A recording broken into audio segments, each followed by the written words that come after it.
Hey, this is Chef Dave Martin. You're listening to Sean Rossler on the Coarse Grind Podcast. Let's eat.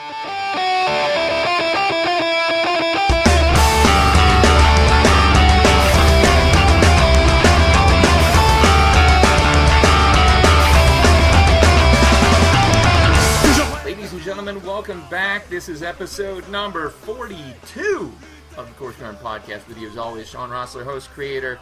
How the hell are you doing? You know, there's times in the show's history where I've connected with a guest and got them on right away, and there's been times it's taken a week or two to connect on air. But the guests I pursue, the rare instances where I stay after because I just know it's going to be great, these are the ones I truly treasure. And tonight's guest, well, I'd say our communications go back a year or so, and every email spent landing him has been totally worth it. Born and raised in Southern California and falling in love with food in an early age, watching his mother, father, and grandmother make everything from scratch, tonight's guest eventually graduated from the University of Redlands. He ventured into the world of technology, but his love for food remained firm. Hashtag I know the feel, bro.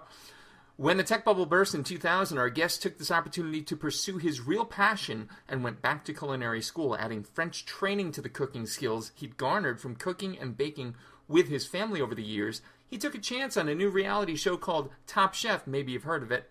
The show proved to be an incredible opportunity for him, where he was able to get out there and show that he could thrive under pressure. Viewers fell in love with Dave's personality, along with his ability to transform old school dishes into updated comfort food classics.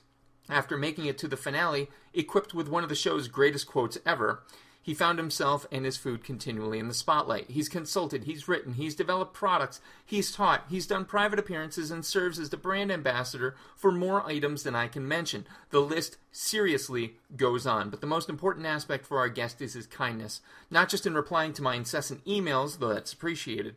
He's a firm believer in giving back to the community and supports several charitable organizations like Make-A-Wish Foundation, Ronald McDonald House, New York, Impact Network, and he currently serves on the board for Let It Flow, which builds clean water and sanitation stations in third world countries. His talents and story go as deep as his heart, and I'm honored to have him here this evening. Ladies and gentlemen, and everyone in between, my guest tonight, one of the truest culinary jacks of all trades, and straight up TCOG, that's Top Chef Original Gangster for you squares, the Chef Dave Martin. Chef Dave Martin, thank you so much for being on the show. How are you doing today, sir?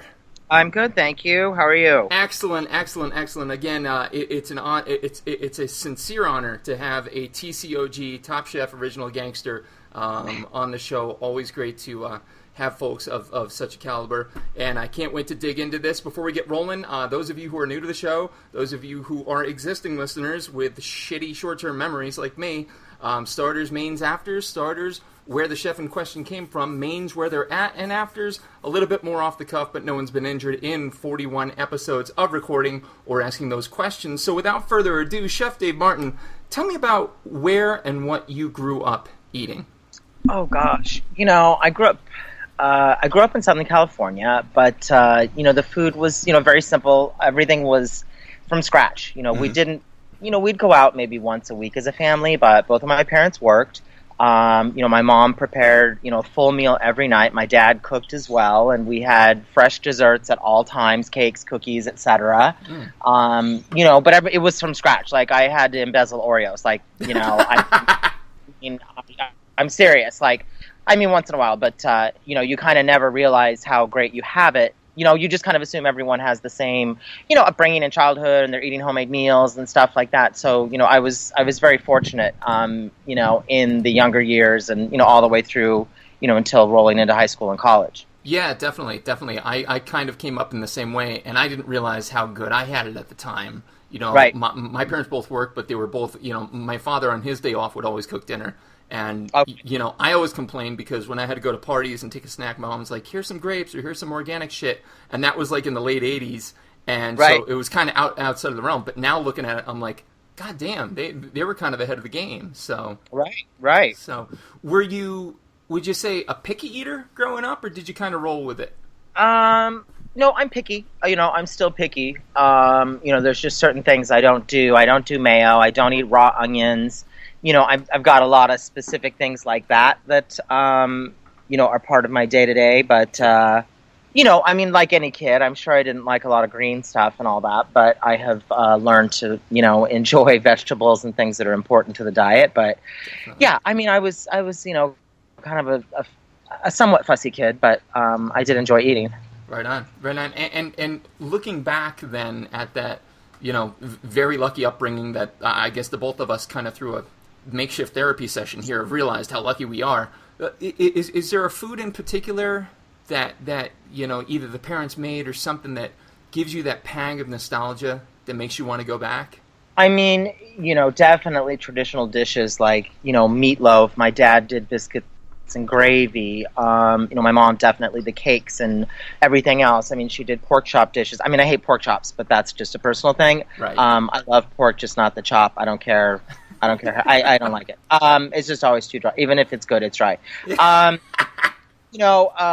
Definitely had pork chops, meatloafs. We had hot dog casserole. There were some fun kid things thrown in there. Yeah.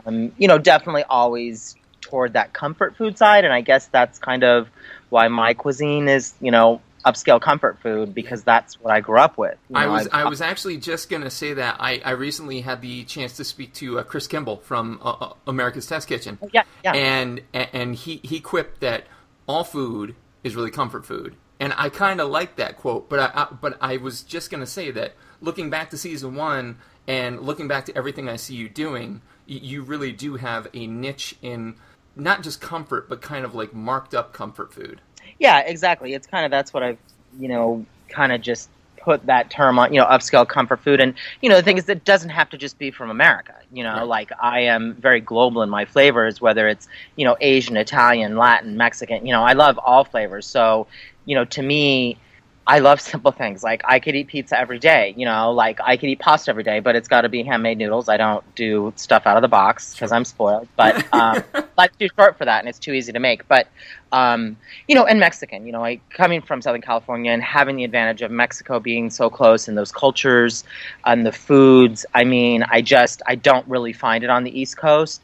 Right. So I miss that. I'm on the West Coast a ton, but I definitely, I can eat tacos, beans, and rice every day. Like it's just beautiful food in its simplicity. Mm-hmm. So I don't know what the question was, but yeah, I love just simple, great food. But I know. I guess the point was, with upscale, with comfort, comfort is global, and it's just, yeah. I mean, because everybody eats to be comforted, basically. Yeah, I like that. I like that statement. I'll have to listen to that interview because I'd love to hear what he has to say. Because, comfort doesn't mean just a sloppy plate. Like comfort. There's something about comfort food because people put a lot of time and effort into that. Like a great soup, for example. You have to know how to make soups and sauces, and those are the things that take time and character, and in order to develop. Those are the things that I love making. And like I said, with whatever profile I'm working with, I just love depth of flavor and lots of flavors and marinades and rubs, and I don't care if it's the best piece of steak in the world and it costs $500 a pound. Like if you just put salt and pepper on it for me, guess what? It's not enough. Exactly. I need the marinades, the rubs. I mean, that's why I have a line of rubs and sauces. Hello. I mean, that's the point. You need those things because to me, anyone can cook a steak with salt and pepper on it. So if I'm paying for it, you need to have done a little more, unless you're the farmer. So, right. It's just, whatever. And that's not downplaying others. I'm just saying that's what it is for me, and to each their own. And if people love it, just salt, pepper, that's great. Yeah. It's not enough for me. I need a sauce or something to dip it in. You need more. You don't need just that abstract piece of art in the museum where it's one stripe of black, one stripe of white. You want the full picture. Exactly. I just want more to, have fun with than just, the core ingredient. Right on. So you had two parents that cook and cook regularly. Is it safe to assume that that's where you kind of got your lightning strike from? That's where you garnered your inspiration? Yeah, I think, from my parents cooking, my grandparents, they cooked as well, and I spent a lot of time in Oregon. I'm in Oregon right now, but, we had blackberry farms and stuff like that. So, I really loved the blackberries and hazelnuts and the ingredients that came from Oregon that luckily is still in my life. I enjoyed cooking, and I was in the restaurant business. I mean, I was making the donuts at church, like, and I was doing dishes, for the dinners at the church. Like, I've worked every position, in restaurants and other units, it's dish, server, bus. Like, I've done all the positions, and it just wasn't, just post-college, like, I wanted to make a ton of money, so I didn't stay on the food side of things. I thought about it for a while. I was going to do some stuff with Marriott on the management side, but, I went into another field before I, made my foray back into, food as a profession. Yeah, and obviously you've made quite the foray back. Top Chef wasn't the start of it, but I think that's where all of us in the layperson arena came to know Dave Martin. Well, yeah, I mean, that was, I was so, I'd only been cooking like 2 years. I mean, like, it's quite obvious, but, it's 10 years since then. So, I've had a lot more life experiences and opportunities and, being in New York and doing restaurants and consulting and, kind of creating my own niche as far as what I do, because everyone is always like, oh, you're a chef. Where do you work? What's your restaurant? It's like, right. Okay, guys, that's not the only... You don't just work in a restaurant. There are other opportunities for people that want to explore food. Like, there's just so much more than working in a restaurant. And that's my least favorite. I mean, I enjoy the setup, the creation and the setup and the launch and putting it all together. But to be there on a day-to-day basis, creating the same dishes, it's just not my thing. I mean, and again, great for the people. I'm glad that you love that. I don't fucking like it. Like, I've got other things that I want to do, Sure. Like I'm busy. I'm working on other things, and I get bored very easily. I've got ADD, OCD, and all those things. So it's very important for me to be busy and stimulated and doing multiple types of projects, whether it's, restaurant or bar consulting, events, dinners. I have a lot of, I'm working with big companies and doing, next generation product creation and development. Like, I like doing all of those things because, well, that's just who I am. Yeah. I like to be busy and I like to be intrigued and challenged, and I'm not into being bored. Yeah, you're kind of like the culinary version of the interim CEO who comes in, cleans up, gets it rolling, and jets. Yeah, exactly. And I'm happy to stay around if you want to keep me on board and keep the consistency. But everyone, especially in the consulting area, they bring someone in, they have them do their thing, and then like 6 months later, they've already changed it all. So it's tough, from a personal standpoint, but I've kind of gotten over that and just realized that, everyone in today's market, oh, I'm a chef, like there's these shows with kids that are like 4 years old and they're calling them chefs, whatever, but it's not my deal. I don't, I just think it's funny that you pay someone to come in and do something and then you decide to change it because you think you know better and whatever the case may be. It's just very interesting to me because, I have, lawyers and attorneys and, I follow their guidance because that's what they do and that's what I'm paying them for. So I just find it very interesting, and it's not just, doesn't just happen to me. It happens to other people that are, Sure. better than me and, more experience and everything. It's just the game and what happens because everyone, these people that own restaurants, aside from people that are hands-on and know what they're doing, they think they know what's up. Exactly. And so, you can come in and do it and then they switch it and change it all and then they're closed in another 6 months. So, it's it's tough.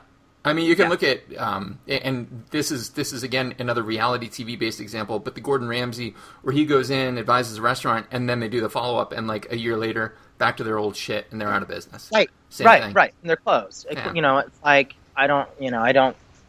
Why would you waste? Why would you put the money and the investment into a talent such as yours or such as that, and then just turn around and just say fuck it and go about doing the way you did it? Yeah. There's a reason it wasn't working or isn't working. So, but anyway, blah blah blah. I could go on forever. Blah, blah, blah. So you are awesome at going in and advising, consulting, and all that. When you go in, when you're helping folks with these menus, ideas, concepts, and so on, where is it that Dave Martin pulls from to get that inspiration? Well, here's the deal. It depends on where they're at. It's like a lot of people then be like, "This is my location, and this is what I want to do," and it's like, okay, like, especially in New York, every block and area is so different. Certain things don't work in certain areas, and that's why you see a lot of things failing. And that's in other markets too, that, if I had my choice and, they have me on the project before they do it, I love to, look at the area, look at the region, what's the demographic, what's, what's everyone eating around in that local vicinity or zip code.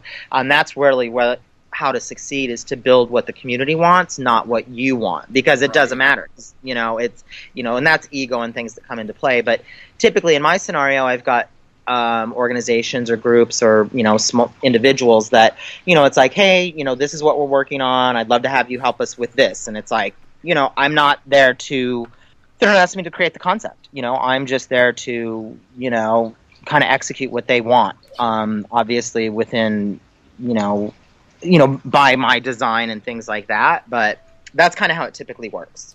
Right. So doing this as extensively as you have, and obviously you're very good at it, is there a success story that really jumps out at you over the years?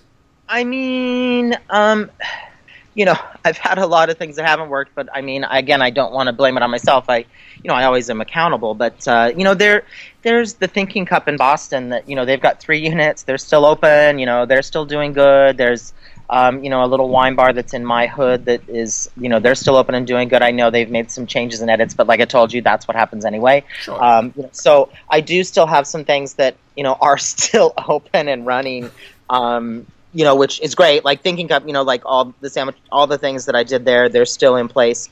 So that's a good one. Others, there have been a lot, and, it is a tough market, and, people change, or, whatever, the rent goes up a ton, whatever the case may be. There's a lot of reasons why businesses fail, but, I do have a couple still open. Excellent, excellent. And if they just listen to you, they'd be doing just fine, right? Well, I mean, I hope with, other things and having money in the bank and stuff like that, but, sure. Yeah, I mean, it's never, I'm never really happy when things don't work out. I mean, of course, with the exception of like Kitchen Surfing, they were, they brought me in to help launch their home dining program, and, everyone's like 28 years old and double degrees, and, they're like telling me what to do. And I'm like, well, you hired me, so I don't, that's great. You'd like to have this fucking forbidden rice, but I think I got it. I don't need to look at your Pinterest to create menus that are executable, doable. So, yes. I've had some issues. I mean, look, they blew through 15 million in like a year. What does that Holy tell shit. you? Yeah, I mean, because there's a lot of these tech, I call them tech food startups, uh-huh. And I was in the tech startup industry, so I know it very well. So now there's all these tech food startups, and, everyone has this idea and platform, and they want to do this and blah, blah, blah, and they have no food experts on the panel. Right. So the market's saturated with tech now. Now, the true food expert. Games company people and, shit like that. And it's like, you need to have some people on the panel that have run a food business. I don't care if it's, Blue Apron, whatever. Like, you need to have panels of experts. And I think, I don't order Blue Apron, but I think that, they've probably got some infrastructure there that's helping them, stay afloat. But I think a lot of those companies, based on funding, will all end up merging into one or two that actually, succeed in that space. But, whatever. I don't know what I'm rambling on. But that's cool. I guess it was a Kitchen Surfing thing, and whatever. I'm sorry that happened to them. I wish it was still working, but again, you need to take care of your people. You need to listen what the outside experts are that you're paying. Yeah. You need to listen to their input and feedback, and not just be like, oh, well, I love this dish and I want to make this. It's like, it doesn't work like that. Yeah. So there's a quote in my industry. My industry is e-learning. Believe it or not, Dave, I don't do this podcast for a full-time job. I know that's hard to believe. Go with me. But there's a quote in e-learning that says the need to learn outweighs the need to be right. And, Exactly. Exactly. For sure. So obviously you are that food expert that so many people could glean from, and in your food expert opinion, looking at the current market, what do you see coming down the pipe as like the next big thing? Molecular really in the early 2000s really kind of became the it thing, and farm to table recently, but is there anything coming up on the horizon that we should be looking for? Well, I can tell you my most hated, and that is the new poke restaurants. I want to kill myself. What? I just, everyone's doing these poke bars and stuff, and it's like, I mean, listen, I love that in Hawaii and California. Oh, shit. I'm sorry. I thought you meant Pokemon Go. Wow. That's what I get for having 3 kids, though. So, poke, exactly. Right. The poke thing, yes. Like, please, stop it. Especially if you're in the middle of nowhere. Where are you getting your fish from? And, that's what people have to look at, what is the real quality and all that, but anyway, that's just a rant. As far as, things that are happening, let's see, trends, right? Is that what we're talking about?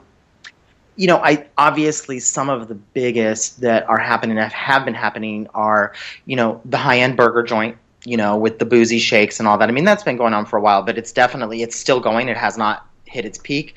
And the other is the fast casual kind of grab and go pizza that are in that Chipotle model where they build it. There's like the Mod Pizza, Pyology. There's a lot of those. Those are like the two top, I think, in the space right now that, you come in, it's, whatever, $8 or $10 and you can, pick your crust, pick your sauce, pick your toppings, they cook it in front of you. I just tried one here in Oregon and I tried another in Arizona because I want to know what people are doing, what the quality of the product is, and I was actually surprised in both cases. It was good in both cases because I am a pizza snob, But those fast casual, really affordable, but trying to be higher quality. That's definitely one of the trends because, honestly, the market is still not great, and we have a lot of political stuff going on, which is I don't do that, but it's.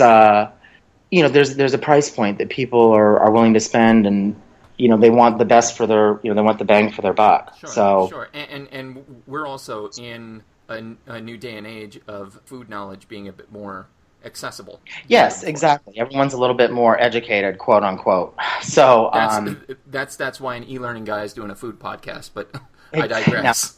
No, but you know what I mean. So sure. I think those are definitely some of the trends that are happening, and Jewish street foods and lots of like street food places and things like that are turning more into brick and mortar versus you may have just seen it on a food truck. Right. So that's some stuff that's happening. Oh gosh, and taco joints, like taco joints for sure. Taco joints where you're paying $5 for a street taco, when in Mexico they're like $1. Mm-hmm. So the super, well, especially in New York, the high end. Not high end, but because the rents are so high, you're paying like $4 or $5 for a street taco, rice and beans. It's $15 a plate. So I guess I would call it the overpriced taco joint. Sure. Those are popping up all over. Well, not going political, but if you watch the news today, apparently taco trucks are going to be on every corner. So there's that. Oh, serious? Yeah, I don't. Did you I don't catch that? News, but no, I don't watch the news. It wasn't worth it, but you should just Google taco trucks. You'll see the quote. Interesting. Yeah, to say the very least. You can imagine which camp it came from. But in any case, right. What's so I mean, you have your hands literally in everything you possibly could. You're traveling all over the place. I think you and I played tag for like a year to land this. Yes. which is awesome, and I'm so glad to have it. What's next for you? I mean, can there possibly be a next thing at this point? Oh yes. I'm always trying to grow more, expand more, and make more money. I've got the Dave's Homemade stuff, the cookbooks, rub sauces. Those have been doing well, and they're on Amazon, and that's all been helpful. That's one stream of revenue. The events and all that. There might be some TV coming up later this fall that. That's something. So that's coming purposefully vague. I caught that. Nice. Yeah, no, I can't really talk about it, but something is happening. Awesome. So that'll be, a blast from the past. Just plugging ahead, and I have a new project I'm going to be starting in like the Virginia area that I'm going to be working on, a little quick consult. So, I never really know what's next, and I've got a call with some folks from the UFC actually after this call, which is totally random.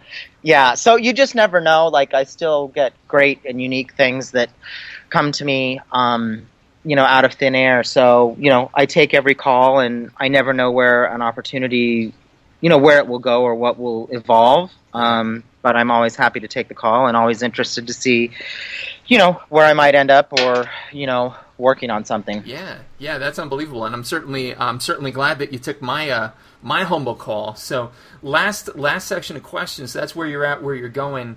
The after is a little bit more off the cuff. I'm standing in your kitchen, professionally or at home. You can pick. What music do I hear in Dave Martin's kitchen? Oh my gosh, it's a very unique blend. I mean, I love when I'm in the chill mode. It's things like Groove Armada. I do a lot of Groove Armada, Kruder and Dorfmeister. If I'm needing a little more energy, I might be doing some Thievery Corporation's in the chill zone as well. I love Thievery Corporation. Yes. Oh, they're awesome. I saw them live at the Hollywood Bowl. It was insane. But then if I need more energy, it might be My Life with the Thrill Kill Cult, which is a totally random group, but they have some fun stuff that kind of pumps me up. They were on the Crow soundtrack back in the day, weren't they? Yeah, yes. yeah. They did a lot of soundtracks. Crazy. It's funny, but they have got some interesting sounds that I enjoy. And then, Madonna might come on. Nice. There's always some 80s thrown in there because I'm an 80s child. Right. Obviously I was born before the 80s. I'm like a grandpa. But, always kind of an eclectic mix, depending on the mode. There's the chill mode, there's the whatever, maybe some techno, maybe some 80s. But it's always an interesting blend. I hear you. You're going to be stranded on a deserted island, totally fictitious scenario, of course, and you're only allowed to take 3 foods or food type items with you. What would they be and why? Food type items. Well, gosh, no one's ever going to see me again, so that's perfect. Pizza, ice cream, and chips. Pizza, ice cream, and chips. Love it. Good chips, organic chips and stuff. I'm going to get fat because that's all I have to eat, but nobody's going to see me, so it's kind of like my dream. But you get fat organically, and that's awesome. That's awesome. Are you familiar with My Last Supper, Melanie Denea? Oh, is that like? It's like, who is it? A bunch of chefs or something? You pick. You want to have table dinner book, with? 50 chefs. They're all posed the same question, and this is kind of where I gleaned the inspiration for this format from. And so, my question to you: what would your last supper be? Oh gosh. Do you want like 3 dishes or what is it? Sure, you can give me whatever. Drinks, dishes. Oh, there's definitely high-end tequila. That's definitely there. There's definitely some Oregon Pinots and some Pinot Gris. There is definitely there's a rabbit pasta somewhere on the table for sure because I love rabbit and fresh noodles and whatever I can do, red sauce blend or whatever. Fresh pasta. There's definitely some pizza. Again, there's a theme here. But we're talking good, 00 Italian pizza. There's pizza. There's a great pasta. I'm sounding so Italian. Definitely some duck. I love all the game meats. I love all the meats that have more flavor. Yes. So there's definitely some duck happening, and there's definitely, there's a whole Asian set of things because I love the Asian flavors and the spice and such. So, it'd be a very full table. Awesome. And finally, last question, simplest but yet the most complex. What is food to you in a single word? Food is love. Food is love. You can't really make it too much more complex than that, can you? No. Beautifully simple and elegant. So, again, that's the last question, and already the interview's done. I want to thank you so much again for being on the show. Appreciate it. Yes, thank you. You are at chefdavemartin.com. Correct. And Chef Dave Martin, pretty much everything else social media-wise, Twitter, Insta. Snapchat, everything. Yep. Snapchat, that's right. I forget that. See, I'm getting up there, and so I'm not up on the... Snap. Yeah. Snap. Forgot about all the snaps. So, again, Chef Dave Martin, thank you so very much, sir. It's been an absolute honor. Great, thank you so much, and just send me a link and stuff when that's going to go live. Absolutely. Ladies and gentlemen, this has been episode number 42 of the Coarse Grind Podcast. My producer, as always, has been the voluptuous, lovely Johnny Leland Robinson, a.k.a. Reverend Johnny Lamoria. Be sure to check out his film in production, Second Judgment. Next episode will be number 43. We're going to take it local. That's all I can tell you for right now, but you'll want to listen. Stay tuned.